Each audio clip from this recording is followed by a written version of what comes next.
श्रोतेहो, अमृत कलश ह्या कार्यक्रमामध्ये मी रेवा देवरस आपलं सगळ्यांचं मनापासून स्वागत करते. श्रोतेहो, ही मुलाखत सुरू करण्यापूर्वी मला पु ल देशपांडेंच्या काही ओळी आठवत आहेत. उपजीविकेसाठी असणाऱ्या विषयाचं शिक्षण जरूर घ्या. पोटापाण्याचा उद्योग जिद्दीने करा, पण एवढ्यावरच थांबू नका. साहित्य, चित्र, संगीत, नाट्य, शिल्प, खेळ यातल्या एखाद्या तरी कलेशी मैत्री जमवा. पोटापाण्याचा उद्योग तुम्हाला शिकवेल, जगवेल, पण कलेशी केलेली ही मैत्री तुम्ही का जगायचं हे सांगून जाईल. ह्या पु ल देशपांडेंच्या ओळी. श्रोतेहो, खरं तर कुठलीही कला शिकण्यासाठी वयाचं बंधन नसतं. आज आपल्या स्टुडिओमध्ये संगीत कलेशी निगडीत असे कलाकार आले आहेत, जे फक्त संगीत क्षेत्रात कार्यरतच नाहीत, तर आपल्या वयाच्या लोकांना ते या कलेचं शिक्षणही देत आहेत. ही कला वृद्धिंगत होण्यासाठी ते सतत प्रयत्नशील आहेत. श्रोतेहो, स्वागत करूया श्रीपाद सोनी सरांचं. सर, आमच्या आकाशवाणीच्या स्टुडिओमध्ये आपलं स्वागत आहे. नमस्कार. नमस्कार. मला आकाशवाणी सांगलीमध्ये ज्येष्ठ नागरिक यासाठी तुम्ही निमंत्रित केलं, त्याबद्दल मला फार आनंद वाटला आणि माझ्या कलेचा मला अभिमान वाटला. बरं सर, सुरुवातीला आमच्या श्रोत्यांना तुमचा संक्षिप्त परिचय सांगा. मी पहिल्यापासून सांगलीमध्येच राहणार आहे, कृष्णाकाठी राहणार आहे. बरं. आणि पहिल्यापासून मला गाण्याची आवड अशी आमच्या आईपासून निर्माण झालेली आहे. म्हणजे आमची आई गायची, हार्मोनियम वाजवायची, आणि त्यामुळं त्याची थोडीशी मला आवड निर्माण झाली. बरं. आणि गणपती मंदिरामध्ये जेव्हा संस्थांमध्ये दरबार हॉलमध्ये कार्यक्रम असत, त्या कार्यक्रमामध्ये एकदा मी म्हणजे कॉलेजच्या आसपास असेल शिकायला, तर त्यावेळी मी त्यांचं हिराबाई बडोदेकरांचं गाणं ऐकायला गेलो होतो. अर्थात ते गाणं ते मला त्यावेळी काय कळतच नव्हतं, पण त्या गाण्याचा प्रभाव माझ्यावर झाला आणि तेव्हा मला वाटलं की आपण काहीतरी गाणं शिकावं. बरं. आणि आमच्या घरातच होतं, पण ती आवड निर्माण झाल्याचं कारण म्हणजे हिराबाई बडोदेकरांचं गाणं. बरं सर, मग आता सुरुवातीला आमच्या श्रोत्यांना तुम्ही काय ऐकवणार? आम्ही विठ्ठलाचे वारकरी हा अभंग आमचे गुरु पंडित जितेंद्र अभिषेक यांनी गायलेला आहे. बरं. त्यांना वंदन करून मी सादर करतो. बरं, ठीक.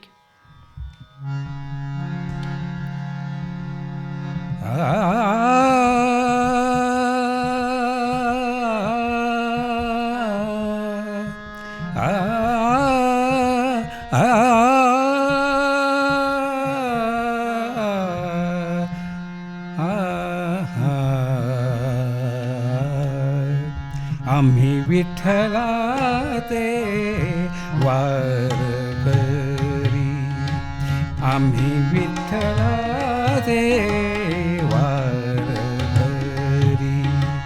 ठाई ठाई विठ्ठल, ठाई ठाई विठ्ठल, ठाई ठाई विठ्ठल, ठाई ठाई विठ्ठल, ठाई ठाई पंढरी. आम्ही विठ्ठलाचे वारकरी, आम्ही विठ्ठलाचे वारकरी.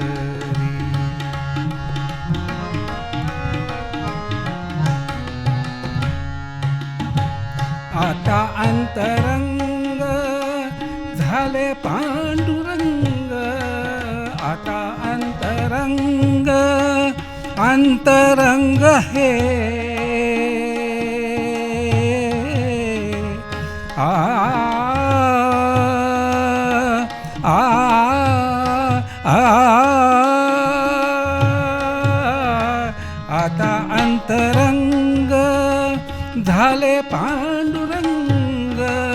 तुळशी माळ गळा दाहलो निसंग, तुळशी माळ गळा दाहलो निसंग.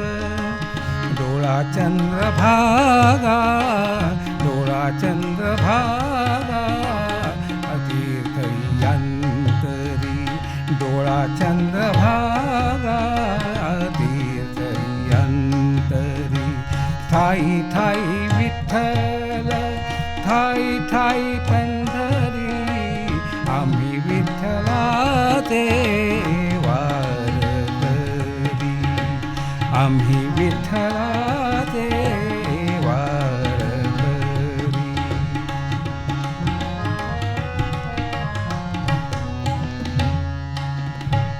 आम्ही ज्ञानदेव, आम्ही ज्ञानदेव, आम्ही नामदेव, आम्ही ज्ञानदेव, आम्ही नामदेव, आम्ही एकनाथ, आम्ही पुंडलिक, आम्ही एकनाथ, आम्ही पुंडलिक, आम्ही होतो तू कया, आम्ही होतो तू कया, रंग तू गजरी, आम्ही होतो तू कया, रंग तू गजरी. थाई थाई विठ्ठल, थाई थाई पंढरी, आम्ही विठ्ठलाचे वारकरी, आम्ही विठ्ठलाचे वारकरी. वाह, खूप छान. सर, जसं मगाशी तुम्ही उल्लेख केलात की तुमचे प्रथम गुरु पंडित जितेंद्र अभिषेकी, हो. तर त्यांचा अलभ्य लाभ तुम्हाला कसा झाला, म्हणजे त्यांचा परिचय कसा झाला आणि त्यांच्या सहवासाचा तुमच्या कुटुंबावर काय परिणाम झाला?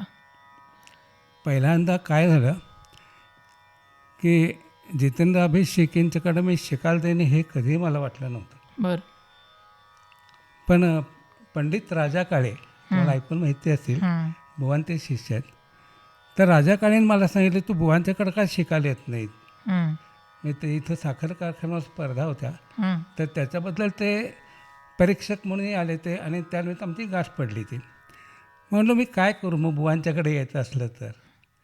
मग राजू बोलणार असे त्याला एक पत्र टाकणं हं. की मी याला तुमच्याकडे शिकायला यायचे आणि मी येऊ का. बरं. मी त्याला पत्र टाकलं. पण काय असतं की कधी मोठे लोक हे तळमळ बघितल्याशिवाय शिकवत नाहीत. हं.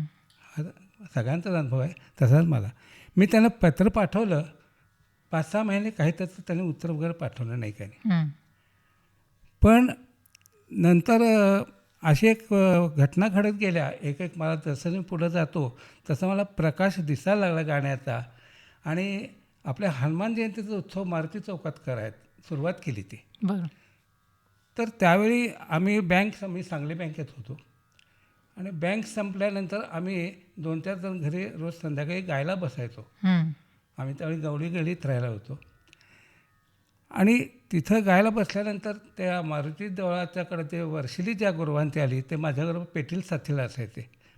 त्यांना काय वाटलं कुणास ठाऊक, ते म्हणाले की आपण असं करूया, तुम्ही बुवांच्याकडे शिकायला जात आहे तर त्यांचा आपण कार्यक्रम ठेवूया ना इथं. हं. आम्ही म्हटलं अवघड आहे, कारण एवढे मोठे कलाकार आहेत. त्यावेळी त्यांचं मत्स्यगंधा बाहेर पडलं तर बरोबर. मी त्यांच्याकडे जात होतो, हं. आणि मग म्हटलं मी विचारतो. मग त्यावेळी बुवांच्याकडे जायला सुरुवात केली. ती बुवाने मला पत्र पाठवलं होतं, आणि मी त्यांच्याकडे जायला सुरुवात केली ती. आणि मग बुवा म्हणाली, या तुम्ही, मला जेव्हा वेळ होईल त्याप्रमाणे मी तुम्हाला शिकवेल, तुम्ही येत जावा. मग मी त्यांना स्टडी करायचो येत ना, ते केव्हा आहेत काय नाही बघायचो, आणि बँक संपली की रविवारी पहाटे जाऊन पोचायचो, दिवसभर शिकून परत सांगली यायचो. बरं. असा आमचा एक प्रवास सुरू झाला. पण बुवा मात्र आपुलकीने घरच्यासारखंच मला शिकवत असत, आणि तसा मला 10 वर्ष त्यांचा लाभ झाला. हं. हा काळ कोणता होता सर? हा अंदाजे 93-94 साल. बरं. हां, तेव्हा बुवांच्याकडं मी जायचं होतो. हं. पण ही गोष्ट आहे ती 85 सालची आत्ता मी सांगितलेली, बरं. आणि 93-94 म्हणजे आम्ही बुवांच्या घरातच कायम असायचो. एवढा फरक पडत गेला 7 वर्षात. असा बुवांचा परिचय झाला की बुवाने मला या म्हणून सांगितलं, मला जेव्हा वेळ होईल तेव्हा मी शिकवीन तुम्हाला, आणि मी जायला लागलो. आणि फक्त तुम्हालाच नाही, मला वाटतं तुमच्या कुटुंबाला पण त्याचा अलभ्य लाभ फार लाभला. झाला. हां. मी आता काय त्यातली ही घटनाच पुढं तशी घटत गेली बरं. की हनुमान जयंतीच्या उत्सवामध्ये एवढे आमचे बुवा गायले. हं. आता बुवांच्या नंतर मी तुम्हाला वेगळं सांगणार, बुवांचं किती शिकवून, फक्त गाणं शिकवलं नाही त्यांनी, हं. पण बऱ्याचशा व्यवहारातल्या गोष्टी त्यांनी शिकवल्या की ज्या कोणीच गुरु शिकवणार आणि पुस्तके छापलेली नसतात. बरं. पण हनुमानजींचा उत्सव झाल्यानंतर हं. रात्री 11-12 वाजता 1ला जेवायला कुठं न्यायचं हा प्रश्न होता.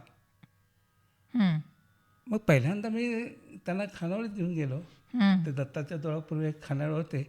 तर एवढं गायन झाल्यानंतर त्यांना फक्त एवढा ताक भात खावा याचं मला फार वाईट वाटलं. हं. मग मी आमच्या हनुमानजीच्या उत्सवातल्या त्यांना म्हटलं, अरे बुवा काहीच जेवले नाही, तेवढे दमून ते गायले, तर आपण त्यांची काहीतरी वेगळी व्यवस्था करू. पुढच्या वर्षीपासून सगळे कलाकार आमच्या घरी जेवायला होते. अच्छा. कार्यक्रम झाल्यानंतर सगळे आमच्या घरी असं जो आम्हाला पुढे 4-5 वर्ष, 6 वर्ष, 7 वर्ष आमच्या घरी रात्री कार्यक्रम झाल्यानंतर बुवा आणि सगळा परिवार आमचा, हं. मी आता त्यांचे शिष्य, वादक कलाकार हे सगळे आमच्याकडे जेवायला येतात. त्यावेळी आमचा मुलगा 8वीला होता. हं. क्लासला घातला तर मी पहिल्यांदा, पण बुवा हे सगळे आमच्या इथं राहिल्यानंतर सगळे शिष्यजण गायला बसले हं. बुवांचे, तर त्या मुलाने थोडा तबला वाजवला. तर बुवा बाहेर आले, म्हणे कोण तबला वाजवत आहे? म्हणलं माझा मुलगा आहे. अरे बाबा ना, हात चांगला दिसतोय, हं. तुम्ही असं करा म्हणाले. तरी परीक्षा झाली की माझ्याकडे पाठवून द्या. बरं. हं. मी हे आमचे प्रस्थान करायची सुरुवात झाली. आणि तो काय, त्याला तेच पाहिजे होतं. हं. 10वी झाल्यावर तो बुवांच्याकडे दुसऱ्या दिवशी परीक्षा झाल्यावर गेला हं. आणि तो बुवांच्या घरीच राहायचा. अच्छा. हां, हे आमचा घरगुती. त्यामुळे आमच्या घरचे आणि बुवांचं आमच्यात फार फरक पडत नसायचा. बुवा आमच्या घरचे, आम्ही त्यांच्याच घरचे. मग घरगुती संबंध होते. घरगुती संबंध होते. हं. वहिनीसुद्धा आमच्या मुलीला सांगायच्या की तू फुलं तोड, देवांची पूजा कर. हं. हं. पण मी तिथं मुलांना घेऊन राहिलो होतो, तर त्यावेळी शाळेची रिक्षासुद्धा बुवांच्या घरापासून हुजूरबागापासून लावली ती. हं. हं. हे एवढं आमचे घरोबरचे चांगले संबंध होते. आणि पुष्कळ वर्ष आम्हाला ते लाभ झाला, शिकायलाही मिळालं, भरपूर शिकायला मिळालं की जे कुठेही शिकायला मिळणार नाही असं. बरं. सर, आता या क्षेत्रात तुम्ही इतक्या वर्षापासून कार्यरत आहात, तर ही कला वृद्धिंगत होण्यासाठी कोणत्या व्यक्ती आणि संस्था कारणीभूत ठरल्या आहेत? असं आहे, जे जे गाण्यातले लोक आहेत ते सगळे माझेच आहेत. हं. मी तर इतर वेळेस सगळ्यांना सांगतो की माझं फक्त गाण्याशी नातं आहे. हं. आणि ज्या ज्या ठिकाणी गाणं आहे त्या ठिकाणी माझं नातं आहे असंच मी सगळ्यांना सांगतो. त्याप्रमाणे सांगलीतलं भावनाट्य मंदिर, संस्कार भारती, त्यानंतर गांधी वाचनालय, नगर वाचनालय, बरं. किंवा आता गणपती मंदिर, हं. किंवा ह्या बऱ्याचशा अशा संस्था आम्ही तरी अंदाजे 73च्या दरम्यान एक स्वर सेवा मंडळ म्हणून स्थापन केलं होतं. बरं. इथलेच होते, हं. त्यातले आता बरेच ते पुढं गेलेत. तर असं आमचं गाण्याचं कार्य चालू होतं. ह्या संस्था आणि व्यक्ती तर सांगायला थोडं कमीच आहेत. सगळे आपल्याच व्यक्ती आहे की ज्यांना संगीताचं प्रेम आहे, ते सगळे चांगले संगीत ऐकतात, संगीत गातात आणि त्यांना एक आपुलकी आहे. ते सगळ्या संस्था, म्हणजे ह्या सगळ्या संस्था आहेत. बरं. हं. सर, मगाशी तुमच्या बोलण्यातनं मला जाणवलं की सांगली गणपती संस्थांमध्ये पण गेली 45 वर्ष तुम्ही गायन सेवा देत आहेत. हो. तर हा तुम्हाला लाभ कसा प्राप्त झाला? त्यात सुद्धा असं आहे की आपण जे घडवतो ते वरनंच घडत असतं. बरं. असं नियोजित कधी घडत नसतं. हं. हं. मला योग्य गुरु मिळाले ज्यावेळी, त्यावेळी योग्य संस्थान मला मिळालं. ही अंदाजे 78-77ची गोष्ट आहे. अच्छा. गणपती मंदिरामध्ये पहिल्या दिवशी छबिना गेला की तिथं गायला सगळे बसायचे. हं. मग आम्ही सगळे हे ते स्वरसेवा मंडळ म्हटलं तर ना, सगळे तरुण, सगळे 20-25ले. मग तिथं आमचे मोहन पाटणकर म्हणून सांगलीतलेत, बरं. म्हणजे ते गणपती देवळाचे संबंधितच आहेत. ते म्हणाले, अरे तू असं कर, गा की एक अभंग. मला म्हणाले. हं. त्यावेळी आमचा मुलगा फक्त किती 3 महिन्याचा होता. बरं. त्याला मांडीवर घेऊन मी एक अभंग म्हणून आलो. हं. पुढे एक वर्ष गेलं. वर्ष गेल्यानंतर हे योगायोग असतात, आपण ठरवून असे काय होत नाहीत. त्याचा अभंगात मला एवढा पुढा फायदा होईल हे मला माहिती नव्हतं. येवलेकर बुवा म्हणून बापडबाल शिक्षण मंदिरला एक शिक्षक होते, गायन शिक्षक. हं. हे फार पूर्वीचीच ही गोष्ट आहे, 75च्या आसपासची आहे. हे सांगतो, ही 78ची घटना आहे, 77-78. तर येवलेकर बुवा तिथं कित्येक वर्ष गायला होते आणि सदाशिवराव जाधव गायला होते. फार मोठी मंडळी त्या ठिकाणी गाण्याची असायची.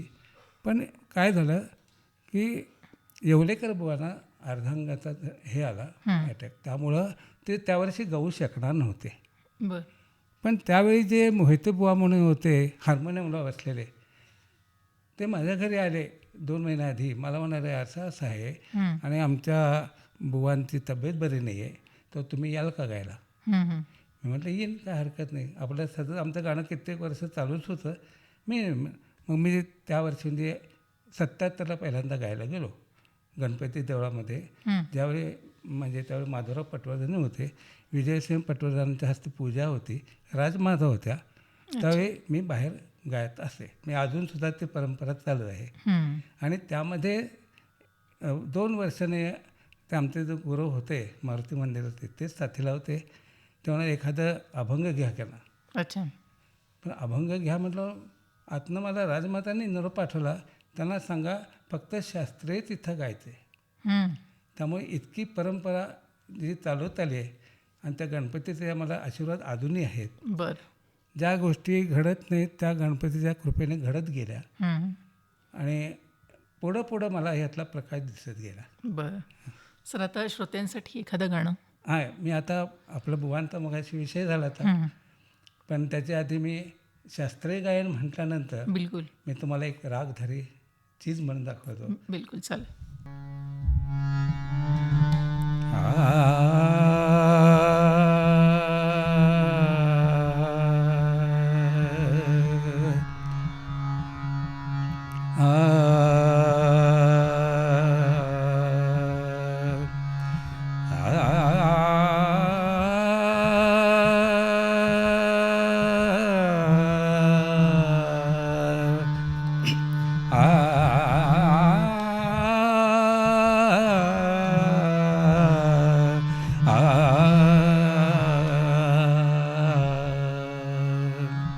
त्यज रे अभिमान गान गुणियन के, त्यज रे अभिमान गान गुणियन के, त्यज रे अभिमान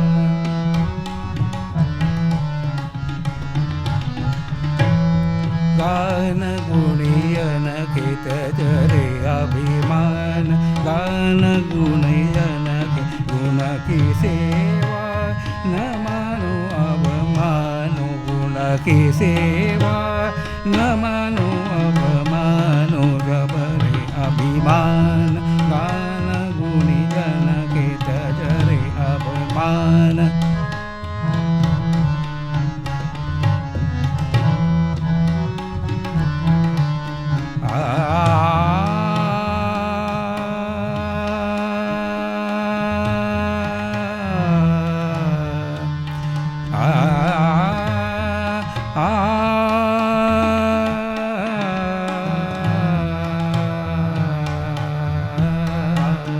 त्यज रे अभिमान गान गुणियन के, त्यज रे अभिमान.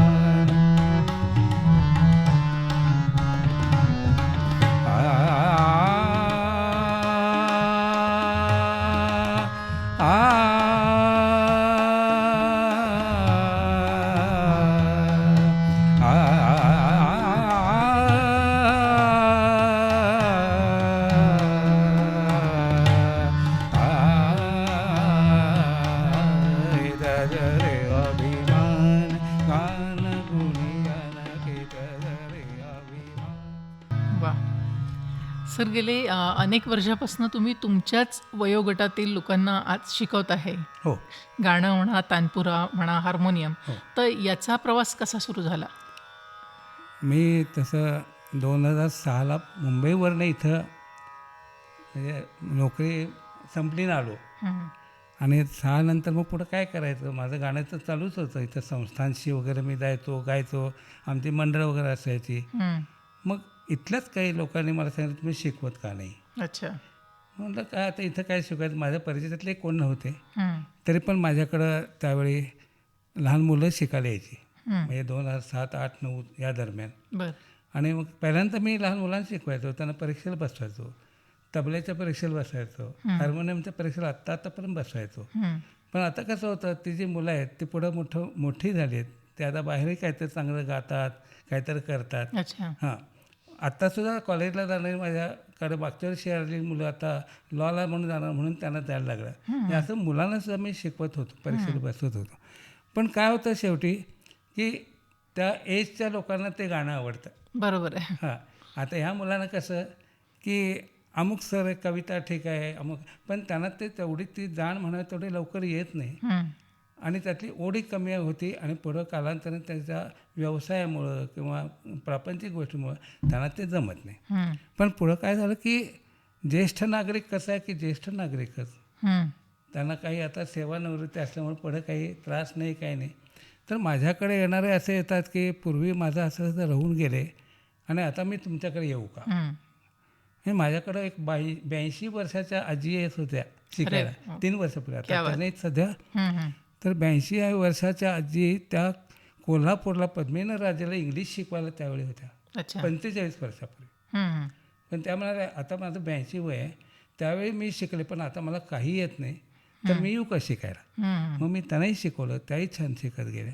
म्हणजे एक असते की त्यामध्ये पूर्वीचं जे केले ना ते ह्या वयात फार लवकर आठवतं. बरोबर. हा एक त्यांचा अनुभव आहे. हां, तर त्या दृष्टिकोनातून आता माझ्याकडं तशा वयस्कर येणाऱ्या लेडीज आहेत, जेंट्स आहेत. माझ्याकडे 78 वर्षाच्या लेडीज येतात, 75चे येतात, म्हणजे सगळ्या 68 वर्षाचे आहेत. पण लहान मुलं वगैरे स्वतः शिकवतो मी त्यांना, पण त्यांचं तर थोडं कमी पडतं माझ्या दृष्टिकोनात. त्यांना फार परिश्रम घ्यायला लागतात. बरोबर. हां, यांना कसं वेळ भरपूर मिळतो, त्यामुळे करायला त्यांना वाव असतो, त्या घरी करतात. हे मला अनुभव म्हणून मी त्यांना जास्त. आणि मुख्य म्हणजे आता या वयात एक विरंगुळा, चांगला विरंगुळा असंही म्हणता येईल आपल्याला. विरंगुळा असतो आणि काय की आता काही कामच नाही, भरपूर वेळ आहे, वेळ जात नाही. बरोबर. मग गाण्यात तर वळूया आपण. पण तसं वळत माझ्याकडं काय काय 10-10, 15-15 वर्ष येणाऱ्या लेडीज येतात. अच्छा. अजूनही येतात त्या. म्हणजे समुद्र आहे हे गाणं म्हणजे. अगदी बरोबर. तेवढं घ्याल तेवढं कमी आहे. आणि आम्ही बुवांच्याकडं ओंझळभर घेतलं तर त्यातलं गळत माझ्यापर्यंत एवढं आहे. मग आता ह्यातनं मी त्यांना काय शिकवणार, पण त्यात त्यांना आनंद असतो. आणि माझा एक अनुभव किंवा मी एक माझा विचार सांगतो की स्मरणशक्ती तुमची कधी नाहीशी होऊ नये असं असेल तर तुम्ही गाण्यामध्ये किंवा कुठल्याही कलेमध्ये वयस्कर लोकांनी शिरा. म्हणजे त्यामुळे कसं होतं ते मन प्रसन्न होतं. म्हणजे मी आत्तासुद्धा माझी अशी एक चालू गोष्ट आहे की शालेय मुलांना ह्याकडं आकर्षित करून घ्यावं कलेकडं. आता काय होतं की मुलांना गाण्याविषयी काही आवड निर्माण नाही, म्हणजे स्पष्ट सांगतो, ती व्हायला पाहिजे होती. आमच्या वेळच्या नंतरच्या पिढीला गाण्याची पिढीला असते आवड, तर त्यांनी मुलांना गाण्याला घातलं असतं. पण शाळेचा अभ्यासच एवढा भरपूर आहे की त्यांना कुठं घालायचं. तरी आमच्याकडं काही स्पर्धा घेतो आम्ही. आता भारतीय विद्यापीठामध्ये स्पर्धा घेतो, सगळ्यांना स्पर्धेला वगैरे बोलवतात. त्याकडे मुलं येतात, नगर वाचनालयातला मुलं येतात, तर त्या सगळ्यांना सामूहिक बसवायचं, त्यांना गायला बोलवायचं, त्यांचा कार्यक्रम बसवून घ्यायचे. ह्या सगळ्या गोष्टी मी घरी करतो, पण क्लासला त्यांना जमत नाही. हां, त्यामुळे क्लासला आमच्याकडे वयस्कर येणारे. मग पूर्वी एक बासरी वादक होते आमच्याकडं, तर ते बासरी वादक तर चांगलीच सुंदर वाजवणारे, पण त्यांना कुणी म्हणजे हरिभाऊंच्याकडे शिकत होते सांगलीला, चौगुले म्हणून चौगुले. हां, तर ते बासरीला शिकायला यायचे. तर ते म्हणाले की आम्ही सगळ्यांना साथ करतो, पण तुमचं शास्त्र काही कळत नाही मला, तर ते कसं मला सांगा. मग मी त्यांना ते माझ्याकडे 3 वर्ष येत होते जवळ. मी त्यांना बासरी वादनसुद्धा मी शिकवलं, म्हणजे मी सांगितलं तसं वाजवायचं. म्हणजे ते अगदी बेसिकपासून सुरू करावं लागलं. सुरू करा. मी कुणालाही सांगताना सांगतो, लहान मुलांना काय सांगून उपयोग होत नाही. त्यांना शाळा असतात, त्यांचा अभ्यास असतात, त्यांचे क्लास असतात, त्यांना एवढा वेळ देणं शक्य नाही. आणि आपण त्यांच्या मागं लागू नये. त्यांना जेवढं झेपेल तेवढंच खरं होतं नाही. बरोबर. हां, आणि त्यांच्याकडनं अपेक्षा किती करायची, म्हणून मी त्यांना मागं लागत नाही. तरी पण मी त्यांना जेव्हा स्पर्धेमध्ये मी परीक्षक म्हणून बोलतो त्यावेळी त्यांना सांगतो की ह्याचा उपयोग आज तुम्हाला नाही, पण स्मरणशक्ती वाढवायला याचा उपयोग फार होतो. म्हणजे तुम्ही आता तानपुरा नुसता घेतलात आणि वाजवलात तर तरी तुम्हाला त्यामध्ये एकाग्र चित्त निर्माण होतं. सारेगमपदनुसार म्हणजे सोपं नाही आहे, त्याची उंची ती गाठता यायला पाहिजे. आणि तीच सगळी उंची गाठायला जवळ 3-4 महिने लागतात, कारण हा ओम स्थिर व्हायला, स्वर स्थिर व्हायला 4 महिने लागतात. पण त्याने रोज 15 मिनटं असा रियाज केला तर कळतो, आणि नाही केला तोही कळतो. बरोबर. सर, जसं आता आपण स्टेजचा उल्लेख केला, तर आपण बरेचसे स्टेज शो पण केलेले आहेत, परफॉर्मन्स. तर तुम्हाला पहिला स्टेज परफॉर्मन्स कसा काय मिळाला? आता पहिला स्टेज परफॉर्मन्स म्हणजे हा खरंच सांगलीतला नाहीच आहे. अच्छा. मी पुण्याला सर्व्हिसला पहिल्यांदा लागलो 1.5-2 वर्ष पुण्याला पीपल्स कोऑपरेटिव्ह बँकमध्ये सर्व्हिस केली, कोणते चौकात होती. आणि त्यानंतर मी सांगलीत 73 साली आलो. मग इथं गाण्याचं, तिथेही गाण्याचं होतंच. तिथं एक भरतनाट्य मंदिरमध्ये एक जज होते फडके म्हणून. बरं. ते जज सांगलीला होते पूर्वी, असं त्यांनी मला स्वातंत्र्य काळात मी सांगलीला जज होतो म्हणून सांगितलं होतं. आणि त्यांनी एक चांगलं केलं होतं की दर महिन्याच्या शुक्रवारी विविध गुणदर्शन असा कार्यक्रम करायचा. अर्थात माझी आणि त्यांची अशीच ओघाओघाने ओळख झाली. विनायकबुवा पटवर्धन तिथं आले ते पुण्याला. हां, तर त्या विनायकबुवा पटवर्धनांची माझी तिथं ओळख झाली. त्याच्यामुळे ते फडकेंची ओळख झाली आणि त्या फडकेने हे उपक्रम चालू केला होता. आणि त्याने काय केलं, ज्यांना आवड असेल त्याने तुम्ही गाणं म्हणा, विविध गुणदर्शन, त्याला वयाची अट नाही, लेडीज वगैरे असा काही प्रश्न नाही, ज्याला ते असेल ते तुम्ही गाणं गा, आम्ही तुम्हाला भरतनाट्य मंदिर, त्याची स्टेज व्यवस्था, रंगमंच व्यवस्था सगळी तुम्हाला देतो. आता सगळंच मिळाल्यानंतर म्हणायला काय हरकत आहे. तर तिथले पुण्यामध्ये रहिवासी जे सदाशिव पेठ, नारायण पेठ किंवा क्लासला जाणारे मुलं ती त्यामध्ये सहभागी व्हायला लागली. आणि दर शुक्रवारी हा कार्यक्रम सर्वांसाठी मोफत असल्यामुळं पहिल्यांदा मी तिथं नांदीला गायला उभारलो. पंचतुंड नररुंड ही नांदी आम्ही तिघा चौघांनी ड्रेपरी वगैरे करून गायली ती. तिथली सुरुवात झाली आमची. बरं. हां, अच्छा. सर, कार्यक्रमासंबंधी तुम्ही ठाणे, पुणे, अमरावती, मुंबई आणि दूरदर्शन, आकाशवाणीला सुद्धा कार्यक्रम दिलेले आहेत. तर याचा अनुभव कसा होता तुमचा? अनुभव म्हणजे असं आहे की आपणच मागायला लागायला लागतं. आणि शेवटी ते घडून येतं, आपण प्रयत्नशील असायला पाहिजे असं माझं म्हणणं आहे. बरोबर. यासंबंधी एक असा किस्सा बघा की बापटवाल शिक्षण मंदिर इथं आमची मुलगी होती 4थीला. ते इथं त्यांचं गॅदरिंग असतं ना, त्या गॅदरिंगमध्ये त्यांनी मत्स्यगंधातला एक प्रवेश बसवला होता. त्यावेळी मी बुवांच्याकडे शिकायला जायचो. अच्छा. हां, तर इथं बाबासाहेब पाटील म्हणून सांगलीला भावनाट्य मंदिरला एक चांगले, म्हणजे अजून आहेत ते, आता वयस्कर आहेत. पण त्याने मला सांगितलं तुझ्या मुलीला घेऊन ये, मी तुला सांगतो कसं ते गाणं साधं, आणि ड्रेपरी करून गाणं गायचं होतं. तर ते गाणं तिथं सादर करताना ड्रेपरी वगैरे इथं सगळी केली आणि त्याचे ते फोटोग्राफ्स आहेत, ते फोटोग्राफ्स घेतले आणि मी शरण बिराजदारांच्याकडे गेलो. बरं. मुंबईला दूरदर्शनला. त्यांना म्हटलं की असं असं आम्ही एक गॅदरिंगला एक कार्यक्रम केलेला आहे आणि हा तुम्हाला कसा वाटतो बघा. मग त्याला छान आहे म्हणाले. त्यावेळी आमचा मुलगा 8वीला होता आणि मुलगी 4थीला होती. त्यावेळी मत्स्यगंधातला आम्ही तिथं प्रवेश, गर्द सभोवती राहणं साजणे हे गाणं तिथं सादर केलं किलबिलला. आणि त्यावेळी खाली, पुण्याच्या खाली किलबिलला कोणीही गेलेलं नव्हतं. म्हणजे मागच, म्हणजे आपण त्यामध्ये शोधातच राहायचं अशी पहिल्यापासून माझी वृत्तीच आहे. मी शोधत असतो, मला सापडतं. त्याप्रमाणे तो कार्यक्रम पहिल्यांदा आमचा दूरदर्शनला झाला. अच्छा. हां, आणि सांगली आकाशवाणी, पुणे आकाशवाणी, त्यानंतर माझा प्रत्यक्ष कमी. माझा इथं एकदा फार वर्षापूर्वी कार्यक्रम झालेला होता. मी एक नाट्यगीत गालेलो होतो इथं स्टुडिओला. त्याला फार वर्ष, त्यावेळी नाना ताडे होते आणि राजा कानेटकर होते. तर हे आम्ही गायलेलो होतो त्यावेळी. असं आकाशवाणीचा माझा, आमच्या मुलीचे ह्या स्टुडिओला आणि मुंबई पुणे स्टुडिओला जवळजवळ 40 कार्यक्रम झाले. अरे. आणि आता सध्या ते क्लासिकल गाती, तिथे कार्यक्रम तिथे चालू असतात. म्हणजे ह्या क्षेत्रामध्ये आमच्या मुलांच्यामुळे मी असं पुढं गेलो, मला कधी मागं वळून बघायला लागलं नाही. वा. हां सर, आता नाट्यगीताचा तुम्ही उल्लेख केलात, तर एखादं नाट्यगीत घ्या.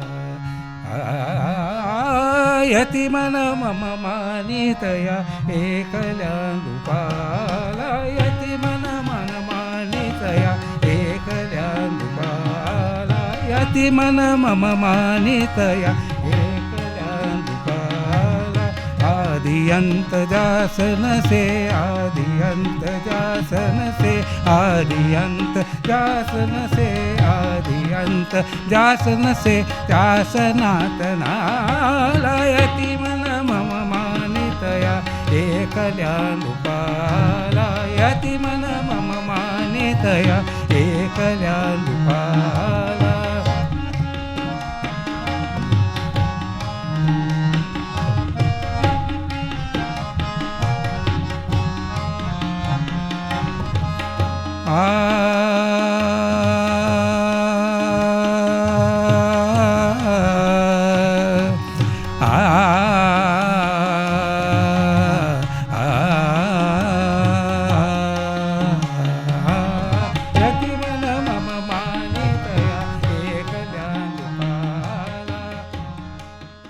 सर, तुम्ही या संगीत क्षेत्रात आता इतक्या वर्षापासून कार्यरत आहात, तर तुमचं लेखन कार्य पण सुरू आहे. हो. तर त्याबद्दल काय सांगता येईल, लेखन साहित्याबद्दल? मी मुंबईला असताना हं, लोकलने जायचो यायचो, हं. तर लोकलमध्ये वाचन भरपूर व्हायचं. बरं. म्हणजे सगळ्यात मुंबईमध्ये राहण्याचा फायदा आहे हं, की जो वेळ आहे तो आपल्याला वाचनात काढता येतो, ऐकण्यात काढता येतो. हं, तर मी संगीतविषयक असं बरंचसं त्यावेळी वाचत असायचं. हं, हं, आणि मग मला वाटलं की आपण काहीतरी संगीतविषयक लेख लिहावेत. हं, म्हणजे स्वरांचा वगैरे भाग होता, बुवा शिकवत होते. आणि त्यावेळी मग मला लेखनाची आवड निर्माण झाली. हं. आणि मी आत्तापर्यंत लेखनविषयक असे जवळजवळ 40-50 लेख प्रसिद्ध केलेत. अच्छा. हं. हं, हं, म्हणजे तरुण भारतला एक 37 लेख आलेत, लोकमतला आलेत, त्यानंतर सकाळमध्ये आलेत. हं. इथल्या सांगली गणपती संस्थानचे राजेसाहेब त्यांच्या 75 निमित्त एक लेख लिहिला तो आलेला आहे. बरं. नंतर बुवांच्यावर लेख लिहिले. हं, हं. असे सगळे लेख त्यामध्ये लिहिले आहेत. हं, हं. आणि ह्यातले सगळेचे म्हणजे प्रसिद्ध झालेत. अच्छा. तर लोकांना ते लेखन कार्य माहिती झाले. हं. आणि तसंच सांगली शिक्षण संस्था याचा एक उल्लेख करायला पाहिजे की सांगली शिक्षण संस्थेचा 100वा वर्धापन दिन होता. बरं. त्यावेळी नाट्यसंगीताची परंपरा हं, ह्याविषयी मी त्यामध्ये त्यांना जवळजवळ 3 ह्याच्यामध्ये टप्प्यामध्ये हां, 3 भागात. लेख धुवून दिले. बरं. हे अगदी सांगली शिक्षण संस्था निर्माण झाल्यापासून हं, ते आत्ता अगदी परवापर्यंत जे नाटकं बसवतात आणि स्पर्धेला नेतात, या सगळ्याचा उल्लेख त्यामध्ये फोटोग्राफ्स टाकलेत. त्यासाठी त्यांचे अंक वाचून आलो आणि ते एक मी प्रसिद्ध म्हणजे त्यांच्या त्याची संपूर्ण माहिती आहे. संपूर्ण माहिती आहे. बरं. ते सांगली शिक्षण संस्थेचे 10 भाग काढले त्याने अंक. हं, त्यामध्ये मध्ये एका भागात, दुसऱ्या भागात, 5व्या भागात असे त्याने सगळे प्रसिद्ध केलेत. अच्छा. हां. आणखी एक म्हणजे आमचे शिंदगी सर, हं, त्यांच्याबद्दल एक त्यांचं जीवनचरित्र म्हणून आम्ही लिहिलं. हं. आणि ते पुढंपर्यंत काय जाऊ शकलं नाही. पण ते जवळजवळ 87-88 पानं तयार आहेत. पण आम्ही तशीच ठेवले, ते अजून पुढे गेले नाही. बरं. असं लिखाणाचं कार्य चालू आहे. बरं. सर, गोंदवले येथे दरवर्षी होणाऱ्या महाराजांच्या पुण्यतिथी महोत्सवातही गेली 10 ते 15 वर्ष तुम्ही सेवा देताय. हो हो. तर त्याची सुरुवात कशी झाली आणि सध्या तुम्ही त्या सेवेअंतर्गत काय काय करताय? पुन्हा हाच भाग येतो की आपण श्रद्धा हं, आणि सबुरी, हां, आपण श्रद्धा ठेवली पाहिजे. आणि फार गडबड न करता त्यामध्ये आपण जे होईल ते पाहत पुढं जायचे, हा त्यातनं भाग आहे. तर इथं सांगलीमध्ये बाळासाहेब कुलकर्णी म्हणून आहेत. बरं. म्हणजे मिलिंद कुलकर्णी म्हणून ते हार्मोनियम वादक आहेत, सुप्रसिद्ध आहे, त्यांचे वडील. हं, तर त्यांच्याकडे दर शनिवारी महाराजांची सेवा म्हणून सगळे एकत्र जमतात. तर त्यावेळी मी एकदा अंदाजे 8 साली त्यांच्याकडे गेलो होतो. हं, 8 साली. हं. मी त्याचं रिटायर झाल्यानंतर योग यायला 8 साल वाजले. 2008. हं, 2008ला. तर गेल्यानंतर 31 डिसेंबर काहीतरी होता. आणि त्यांनी मला सांगितलं की तुम्ही गोंदवल्याला येत आहे का, उत्सव आहे. म्हटलं काय वय असं 2 तारखेला का 3 तारखेला होतं जानेवारीच्या. हं. म्हटलं मला 2 कार्यक्रम आहेत, रत्नागिरीला एक आहे बरं. आणि पिंपरी चिंचवडला एक आहे. ते झालं की मी डायरेक्ट तिथे येतो. हं, मग मी त्या कार्यक्रमाला गेलो.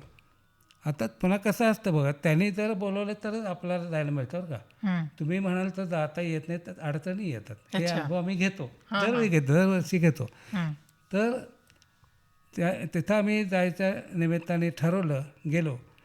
तर पूर्वीचं होतं, आता फार बदलले गोंधळे. तिथं बसल्यानंतर तिथलाच एक कोणीतरी माणूस आला, चला पेटील कोण बसते का, चला पेटील पाहिजे कोण बसते का. हं, हं, मी म्हटलं मी बसतो. हं, मग मी पेटील बसलो जाऊन हार्मोनियमला. तर झालं, भजन वगैरे झालं, मग ह्यांचा कार्यक्रम वगैरे झाला, सगळं झालं. मग तिथं गेल्यानंतर पुढच्या वर्षी मला वाटलं की आता आपण जावं, अच्छा. म्हणून मी गेलो. हं, तर तिथं गेल्यानंतर आमचे बंडोपंत जोशी म्हणून पुण्याला राहतात, हं. अजून आहेत. बर. तर ते बंडोपंत जोशीने बघितलं, हा मुलगा म्हणायचंच नाही मला, वयस्कर ग्रस्त, हे आपले उपयोगी पडतात. म्हणून मला त्याने सांगितलं, तुम्ही असं करा, तुम्ही आमच्या इथं आधीच या दत्त जयंतीला आणि कार्यक्रमाची व्यवस्था तुम्ही आम्ही म्हणून बघूया. हं, मग आम्ही पुढे ती सेवा बघायला सुरुवात केली. 3 ठिकाणी कार्यक्रम होतात. ते हं. आईसाहेब मंडपमध्ये होतात, बर. त्यानंतर समाधी मंदिरामध्ये होतात आणि मोठ्या हॉलमध्ये होतात. हं, तर त्या तिन्ही कार्यक्रमाचं नियोजन करायचं.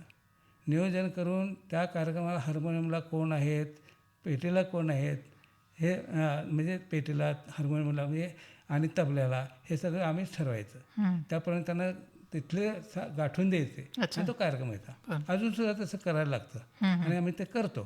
सकाळी 9ला खाली आलो की रात्री 9पर्यंत आमच्या त्यामध्ये गडबड चालू असते 10 दिवस. असं मी 10 दिवस अखंड जातो. पण आता सध्या त्याने काय केलं आहे की बहुतांशी मोठ्या मोठ्या कलाकारांचे कार्यक्रम एक विशेष कार्यक्रम म्हणून तिथं दरवर्षी असतात. आता कित्येक वर्ष होतात. हं.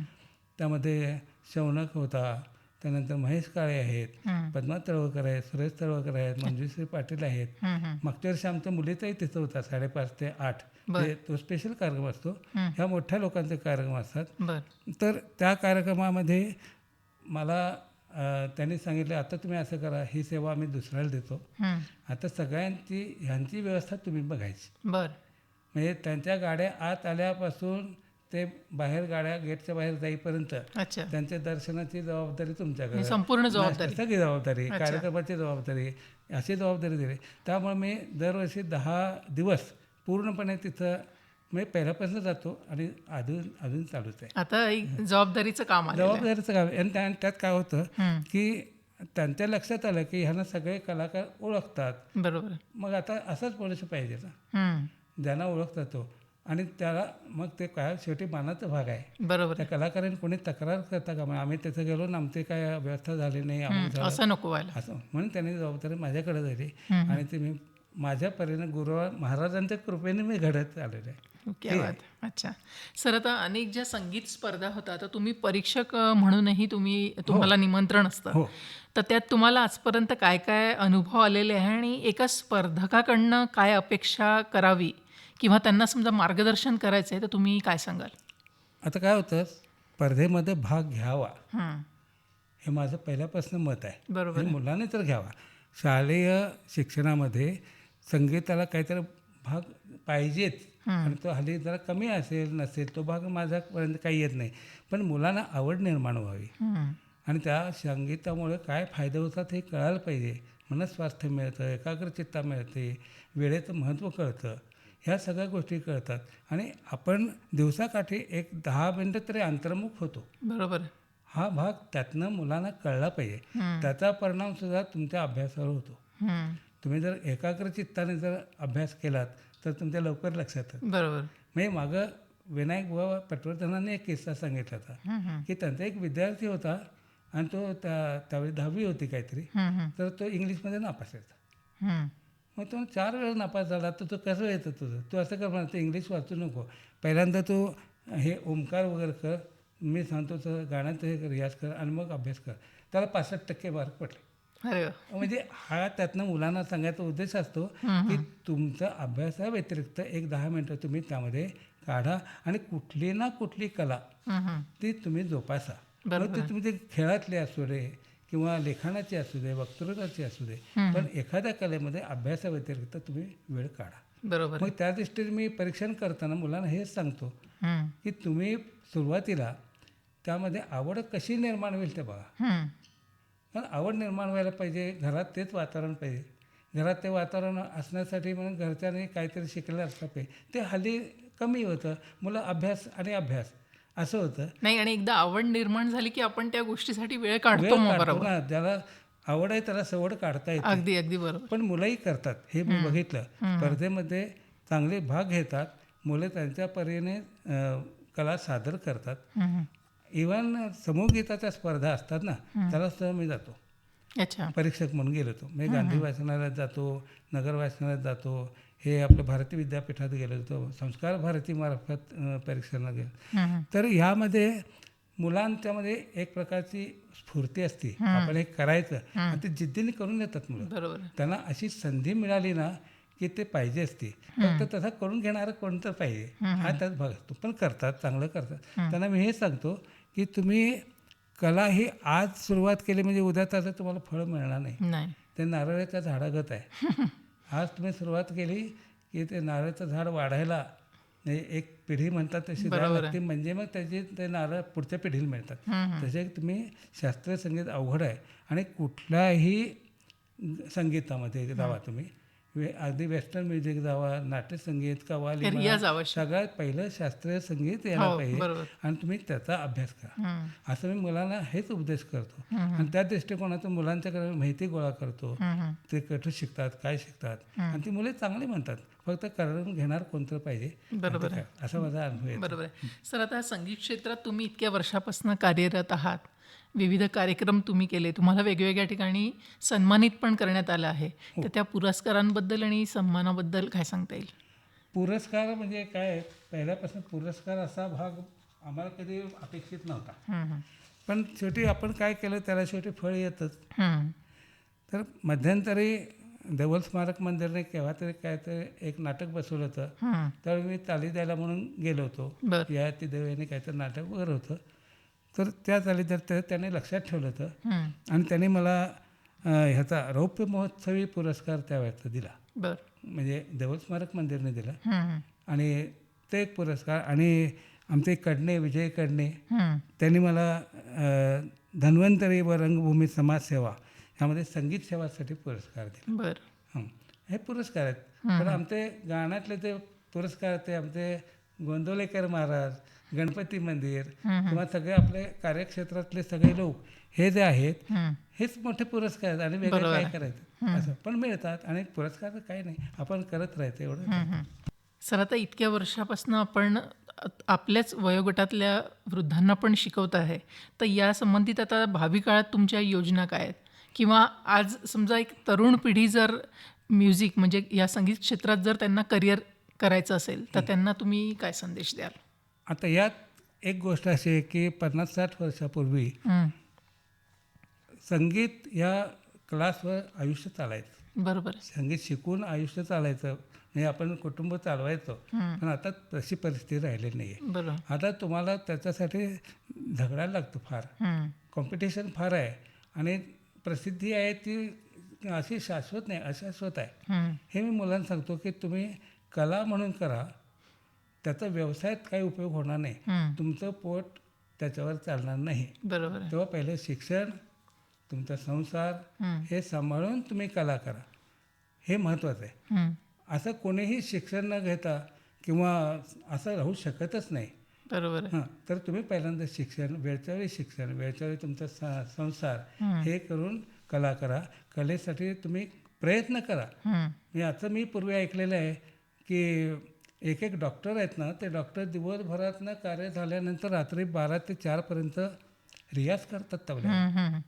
असे येत, मग तसं तुम्ही करा ना, काय हरकत आहे तुम्हाला जर उपलब्ध झाली तर. ते मुलांना मी असं उपदेश करतो की तुम्ही कलेसाठी करा, पण पहिलं हे करा, त्याच्यावर उपजीविका कधी करण्याच्या अपेक्षित जाऊ नका. हे बरं. सर, आता कार्यक्रमाच्या शेवटी आपण काय ऐकवताय श्रोत्यांना? आता भुवांचीच एक रचना आहे. म्हणजे ही रचना कशी आहे की त्यांनी एक नाट्य स्वरूपात ती तयार केलेली होती. जवळजवळ 90 सालच्या आसपासची गोष्ट. ही आषाढाच्या पहिल्या दिवशी असं त्या म्हणजे मेघदूतावर आधारित आहे. आणि त्यातली बुवांनी 7 गाणी चाली बुवांची आहेत आणि त्या गाण्यामध्ये रामदास कामत आहेत, अजित कडकडे आहेत, आशा खाडीलकर आहेत, हे सगळे गातात.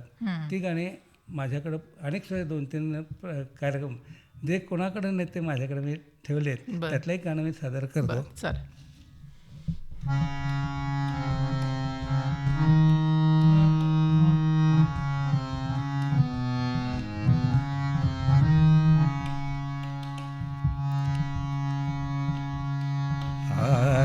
आषाढाच्या पहिल्या दिवशी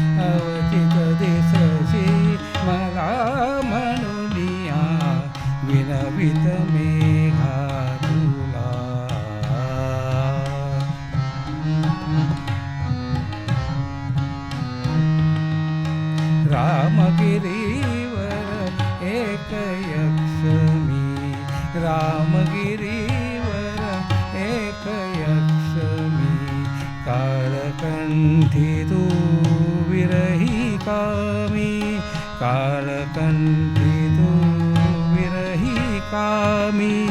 कसा सांगू मी शाप भोगतो, कसा सांगू मी शाप भोगतो.